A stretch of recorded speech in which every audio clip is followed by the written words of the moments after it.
What's good, YouTube? DG Webster back again with another video, and today this is one you guys have been asking for, so I did want to get to it. I was trying to wait until I actually got like all the parts I needed, and I might need a couple things here and there, but the car is pretty much together, and I do just need to install some things, finish up, and fix a bunch of annoying leaks. But this, I'm going to be doing like a cost breakdown on how much it costs to do everything to turbo my G35 and do a rear mount setup. So if you want to do a setup similar to mine, then this is pretty much about how much it's going to cost, and it will vary depending on exactly how you want things, where you want to like save some money and where you do want to save some money, and things that I recommend you spend money on. So without further ado, let's actually go ahead and get into the video. So the car right now is like disassembled. I had the timing cover off because I have a seal that failed, and I cannot actually get this to like stay in place. It's really hard to explain, but I'm gonna have to redo the timing cover because the seal popped out and it's been making me very angry. So what I might actually have to do is drop the whole upper oil pan, which oh god, I don't even want to think about that right now. But anyways, so if you want to do like a fully custom kit yourself and you want to outsource all the parts and get everything individually, I will go over everything I got. So I did get a Max Speeding Rods GT35 Turbo. I've heard really good reviews about this turbo, and a lot of people run it and don't have issues as long as you don't try to go super high horsepower with it, and that's not what I'm trying to do. Haven't driven it like that yet, but once I fix the oil backing up, no issues with the turbo so far. That was like $150, I believe. Now you are gonna need all the flanges, V-bands, and everything. The Wastegate Flange I got, this is one off eBay, that was like 35 bucks. And then you'll need like the outlet flange, that was like another 30 bucks. Another V-band flange right here, that was like 30 something bucks, and the V-bands were like 25 bucks I got off Amazon. Now this is something I did not want to cheap out on. This is a precision turbo wastegate. Ignore this bolt, the wrong size bolt right there, but this is a precision turbo wastegate, and I do need to get a dump valve, but I did not want to cheap out on the wastegate because if the wastegate like sticks open or sticks closed, then you're gonna have like major issues, so you don't want to do that. I actually did buy like an eBay one, and then I returned it and I bought this one. This was only 200 bucks used, so I got a deal on it. So I recommend getting name brand wastegates personally. I wouldn't try to use a cheaper one. It could work, but you could also have issues, and I'd rather just not deal with the issues the first time. That's just me. And you can see right here I have the A-Marine oil pump. I got this off Amazon. This was 66 bucks, so pretty cheap. Now this is very loud, I'm not gonna lie to you guys. I do actually want to upgrade this to a TurboWorks one that are a lot quieter. It's like 300 or 400 bucks, but if I take the car on long trips, I kind of don't want this to give out, because then I'm not gonna be able to drive it because it's just gonna instantly back up oil on the turbo. So you don't want this to fail, and it's working for now, and I'll rock it for a little bit, but I do want to upgrade. So if you want to get a quieter one, you will have to pay a decent amount of money for this. By the way, ignore all the oil you see. I was having a big oil backing up into the turbo issue, which I did fix very recently, but there is still like residual oil everywhere. So you are going to see some oil. I spent about 250 bucks for all the intercooler piping and all the couplers. I wanted to do full Mishimoto, but some of my couplers are still in back order. So I'm going to just return those, because at this point, it doesn't matter. I have good quality ones. As long as you get like 4-ply couplers, you see how there's like the fiber woven into the actual coupler? As long as you get couplers like that, you're pretty much good. You're not going to have you shouldn't have too many issues with leaks. I don't have any leaks, fortunately, which I was worried about. But yeah, use quality couplers. Do not use the cheap, crappy couplers from eBay. You're gonna have boost leaks for sure if you use those, just FYI. This definitely was a mission to try to route all this piping, and it's still not exactly how I like it, but for right now, it's working. Also the exhaust. So getting my exhaust work done, I got it done at a really good shop. They do good work. Obviously you can tell the welds and everything is pretty decent quality. So you can see they made like a bracket for the turbo so it doesn't move. And this is a full 3-inch single exhaust that comes from the Y pipe, and then I had them weld in and an extra O2 bung so I can hook up my air fuel ratio sensor. That way I don't have to drill and weld or do anything like that. I just had them do it since they're redoing the whole exhaust anyway. And then I added this little resonator here after the turbo just to make the car sound good, and I think it sounds amazing, honestly.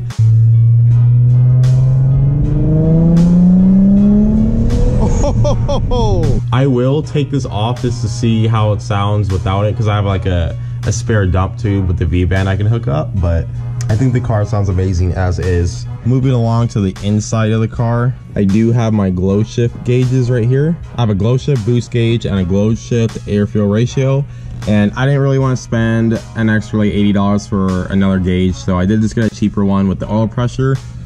This was 25 bucks, and it's a mechanical gauge, which is pretty much means it can't really fail, so that's good. I definitely say if you're gonna get gauges, these are the 3 you really need. I wouldn't try to cheap out on not getting gauges. If you lose oil pressure, like you get a major oil leak and then you're about to basically run dry, this is gonna give you a heads up first. You also need to know if you're running rich or lean, because if you're running lean, your cylinder is gonna get, you're gonna be running really hot cylinder temperatures, and you don't want that. You need to know if you're making boost, and if you're over boosting or under boosting, stuff like that, so you need a boost gauge. I do ideally want an oil temperature gauge as well, but I probably will figure that out later. This boost gauge was like 50 bucks, I believe, and the air fuel ratio was like 130. That's because it came with everything I needed, the wiring, the gauge, and the sensor, and everything like that. So, and it works great and it looks really cool. And also this gauge pod, which looks really janky because I tried to make it fit my A-pillar and I just did a horrible job at it. And I'm probably just gonna get the one that fits OEM. So, but that was 25 bucks for the gauge pods. Moving along to the front of the car here, I have my intercooler here. That was 75 bucks off eBay. This is the Musa brand. Sorry, it's like dirty. But honestly, going cheap on an intercooler is perfectly fine. Pretty much hear no issues with that. So I'm rocking this. 75 bucks is a good deal. I don't want to spend $300-400 on an intercooler. Kind of a waste of money, but you're obviously gonna need your brackets. You can get these at Home Depot for like, I don't know, 10 bucks or something for all of them. The T-bolt clamps, I do have a bunch. I probably spent like 40-50 bucks on T-bolt clamps alone. Make sure you have plenty. You're gonna need plenty of couplers, plenty of clamps, all different sizes and shapes and everything, so do just be prepared for that. This blow-off valve is a knockoff like HKS one off eBay. It was 35 bucks and it works great. So this is a G Plus oil cooler. This was 100 bucks for everything. This came with the lines and the sandwich plate that I can actually tap into to get my oil pressure and oil temperature. I have a big mess right here right now, but there is the oil filter sandwich plate that comes with it. Now this one is non-thermostatic, which is not a big deal for me. It's already like 120 degrees when you start the car here in Vegas, so not a big deal, but I think it's actually leaking out of one of the sensor fittings, which is not a big deal. I can fix that up. You can see I have the copper wire from my gauge right there. Now I supposedly technically have this on upside down, but the only downside is it's just this oil cooler drains back into the pan when you turn the car off, so it has to refill back up when you start the car, so it will be hard to like tell if your oil is low or not. So that's the only issue with it. I will probably flip it honestly, but it's okay for now. You're definitely gonna need stuff to do some wiring. I have fuse taps. I tapped into the fuel pump for the scavenge pump, so whenever I turn the car on, the scavenge pump comes on, so I can actually run the pump without the car actually running. Obviously, I'm gonna tighten up all these wires here. It's just, this car's still in project mode, obviously. This is a 255 Walbro fuel pump. Now, it doesn't say Walbro. I don't even know how to say it. Walbro, I don't know, that's weird, bro. As you can see, it says it's now TI Automotive. They changed their name. I got this for like 75 bucks. The way you could tell it's real is if you look inside here, and if there's metal gears and you have an authentic Walbro or TI Automotive fuel pump, it's hard to see on camera, but this does have metal gears in it, so this is authentic. So 70 bucks for the fuel pump. I also have injectors somewhere over here. Oh, they're over here. These are OEM factory Denso GTR injectors. These are plug and play. I believe this is like 550cc or something like that. I'm not entirely sure on the numbers, but this will make sure we don't ever like lean out and we don't have fuel cuts or anything like that when we start making power. I'm actually running rich right now, going into boost as I went over the video, which does mean we are safe to give the car some gas. I think we are actually okay because my car is tuned. It's just not tuned for boost, but when it was tuned to NA, it does run like kind of rich, so we're actually okay to drive the car a little spiritedly. Now my injectors were $200. I did get a deal on them. But yeah, GTR injectors are a good way to save money on injectors but still get decent ones. Now you are going to need like stainless steel braided line and AN fittings. I did get a lot of this. You have to get like 25-30 feet of like line. You need 4 AN line and then 10 AN line, and just get more than you think if you're running rear mount, because remember you have to go all the way from the car and all the way back, so lots of line to be ran. Get plenty of fittings. I got all this stuff off eBay and Amazon, and I did have to go to a local parts store to get some that I actually ended up needing, but everything in total for lines and fittings is probably around like 130 bucks. It's okay to get this off eBay. Stainless steel braided line is stainless steel braided line, and there's honestly no quality difference that I've noticed off eBay, so nothing wrong with getting cheap lines there. I forgot to mention, you're also going to want a boost controller unless you really just want to run spring pressure the entire time. But this is going to be good because I'm going to want to start off at like 5 and then maybe work my way up to 6, 7, maybe 8 psi. So I have the boost controller just right here hanging out. This is coming from like where the tail light is, and I just fed it through. It's nothing is like tidied up or anything yet. I still have lines exposed, but just the boost controller right here for now. I do have a mount to like mount this here. I just need to find it, but yeah, boost controller was like 60 bucks used. This is a Blox boost controller, by the way. Don't go cheap on boost controller either unless you build one yourself, because some of them will like stick and make you over boost and stuff like that. You'll have the same issues as having like a cheap wastegate, so don't get a super cheap one. Do try to get name brand if you can.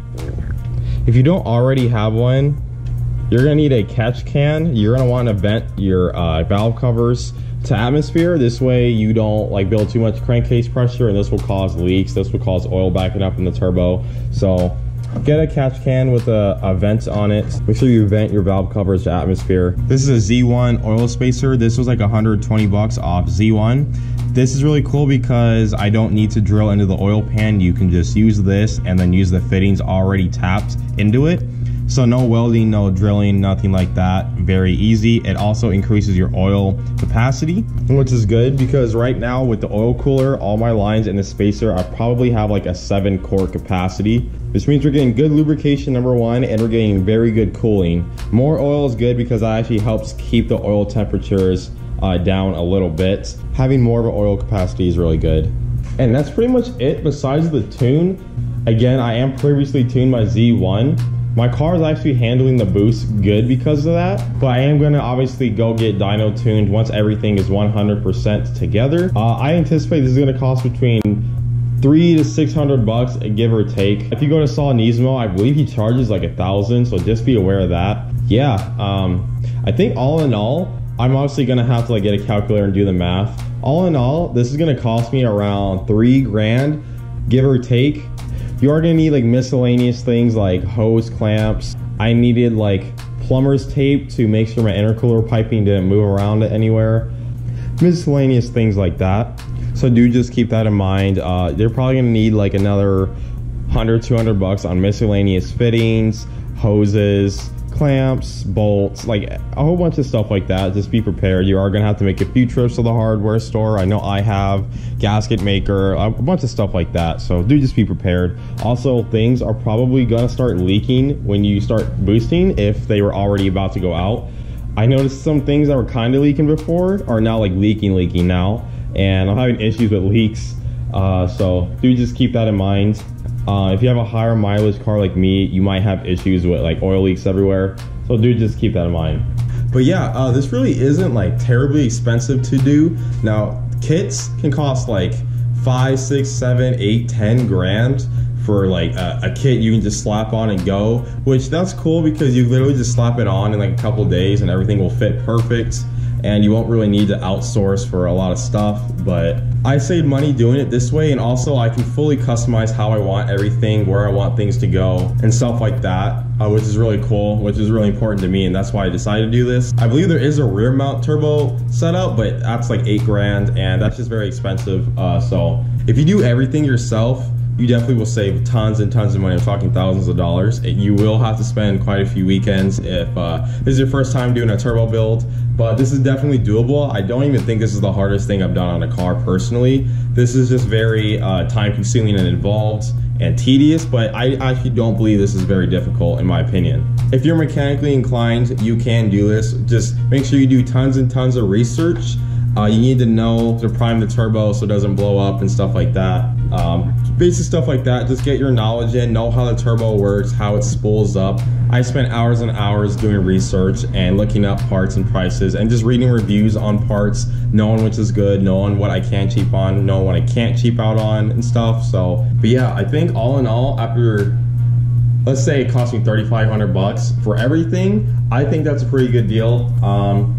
Got a boosted G. Again, I'm not trying to make a ton of power. I do just kind of want the aesthetics of like turbo. It's my first boosted car and it's automatic anyway. So if I blow the Tyrannier engine, we'll swap things out and rebuild and stuff. Not too concerned about that anyway. But yeah, this is totally affordable if you want to do this yourself. You also can save money if you know how to cut and weld and fabricate and stuff, because I would have saved 500 bucks on the exhaust part if I knew how to do that myself. But unfortunately, I cannot.